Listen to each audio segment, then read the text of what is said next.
আজকের আমি সুজির হালুয়া আর লুচি করছি আর একটু ছোলা। আজ তো রামনবমী, তাই বাচ্চাদের এটা বানিয়ে দিচ্ছি। এই জন্য কাজু আর কিশমিশ ভেজে নিচ্ছি ঘিয়ের মধ্যে। ঘিটা আমার গরম হয়ে গেছে।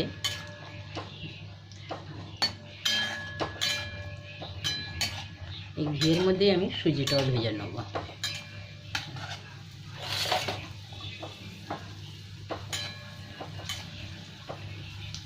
ভাজা হয়ে গেছে, উঠিয়ে নিচ্ছি।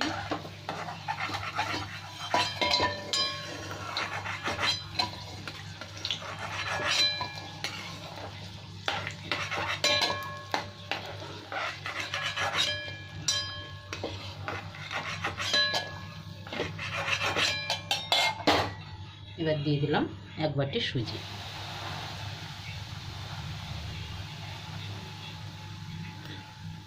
সুজিটা একটু লাল লাল করে ভেজে নেব।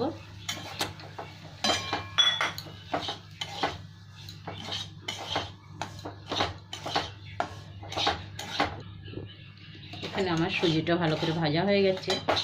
এবার আমি গরম জলটা দিয়ে দেবো।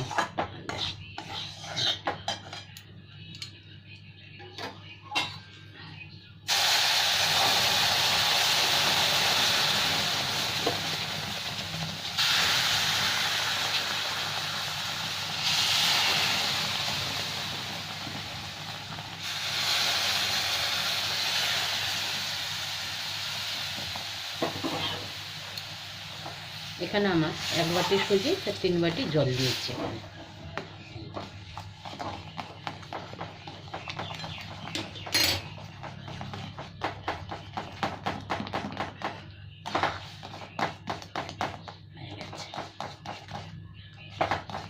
এই যে গুলটি বেঁকে গেছে, এইগুলো সব ভেঙে দিতে হবে এরকম নেড়ে নেড়ে।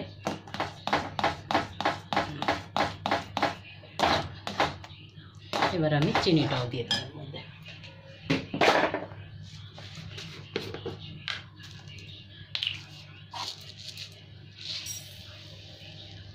দু হাতা চিনি দিয়ে দিলাম।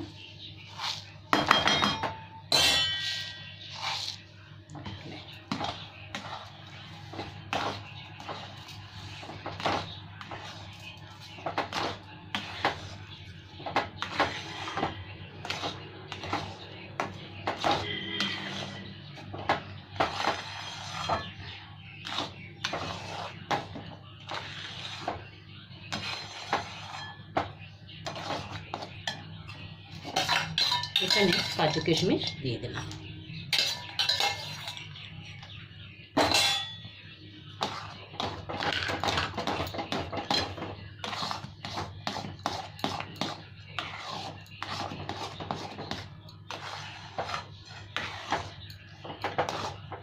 এবার আমি ছোলার জন্য একটা মশলা তৈরি করে নেব। একটু আদা আর টমেটো মিক্সিতে পিষে নেব। এটা তো আমার হয়ে গেছে। এদিকে আমার ছোলাও সেদ্ধ হয়ে গেছে।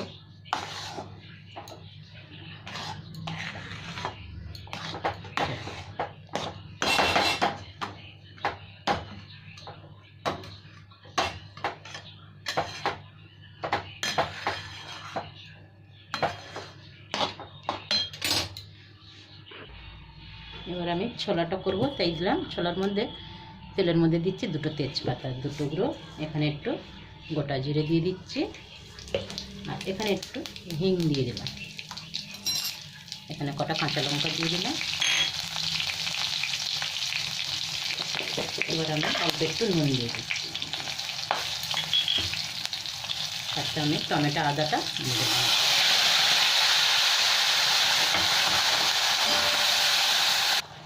এখান থেকে টমেটোর থেকে তেল ছেড়ে দিয়েছে। এবার আমি কাশ্মীরি লঙ্কার গুঁড়ো দিয়ে দিলাম 1 চামচ। 1 চামচ দিয়ে দিচ্ছি জিরে পাউডার।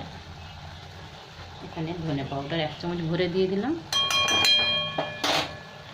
এবার এই মশলাটাকে ভালো করে একটু ভেজে নেব।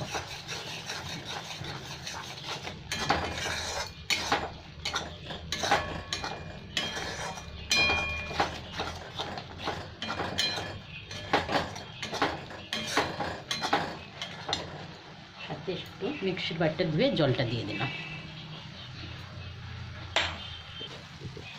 এখানে এখানে আমার মশলাটা খুব ভালো কষা হয়ে গেছে আর তেলও ছেড়ে দিয়েছে। এবার আমি ছোলাটা দিয়ে দিলাম, ছোলা আর আলু। এখানে আমার ছোলা কম ছিল বলে একটা আলুও দিয়েছি সেদ্ধ। এবার এই মশলাটা খুব ভালো করে ছোলার সাথে কষিয়ে নেব।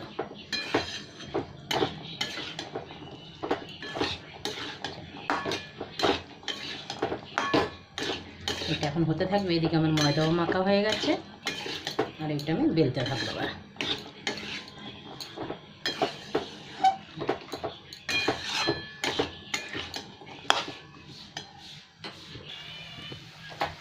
এখানে আমার ছোলাটা হয়ে গেছে। এবার আমি কড়া খালি করে লুচিটা ভেজে নেব। এটা এক সাইডে খালি করে নিই, একদমই শুকনো হয়েছে। এইগুলো পুরীর সাথেই ভালো হয় খেতে। এখানে আমার তেল গরম হয়ে গেছে। এবার আমি লুচিগুলো সব ভেজে নিচ্ছি। এখানে আমি ময়দা আর আটা মিক্স করে বেলুচ্ছি। কত সুন্দর ফুলে উঠলো, বাহ!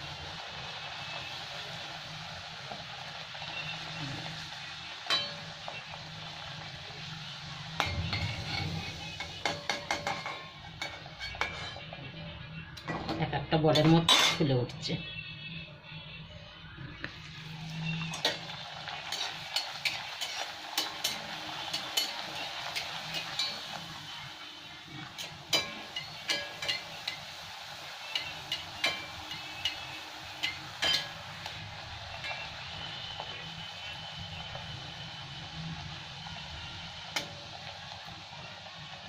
এরকম আমি সবগুলো ভেজে নেবো। এখন আমার ছোলা পুরি হয়ে গেছে, রামনবমীর ছোলা পুরি।